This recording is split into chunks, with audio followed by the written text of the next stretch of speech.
Hello, I'm Matt Guff from thehouse.com, and these are DC Nyjah Houston Pro Model shoes. This is the Nyjah S. This one is the Nyjah Vulc. And I'm going to walk you kind of through their similarities and their differences to help you decide which one you want more.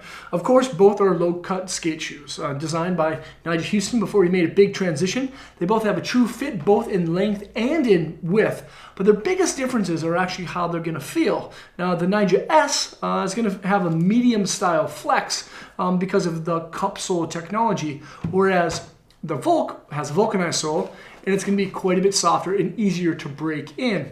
Now, both have their purposes. The Nyjah Vulc has more kind of board control and board feel, whereas the Nyjah S has more impact protection.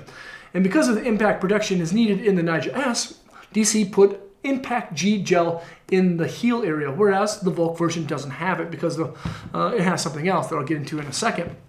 Now, both of them have super suede. Suede that has actually 50% stronger properties than traditional suede, and double stitch reinforced lining or stitching throughout the entire shoe. But as you see, the Nyjah Vulc seems to be a little bit lower than the S version, and it has less padding as well around the collar and on the tongue, whereas the Nyjah S actually has quite a bit more padding, and it does have a little Achilles style notch in the base.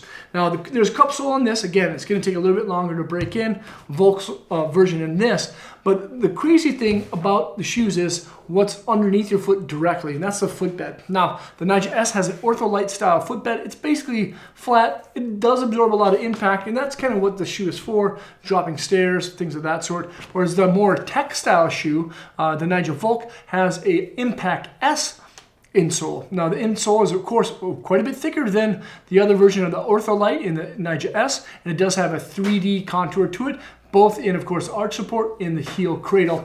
Personally, I'd go with the Nyjah Vulc because it has more of like a street style, I'd say, flick property. I like the way that you have a lot of board feel with the Vulc version, whereas this one, of course, if you're skating really hard, like to drop a lot, this is going to be a great shoe for you. Both are awesome. You can check them both out at thehouse.com.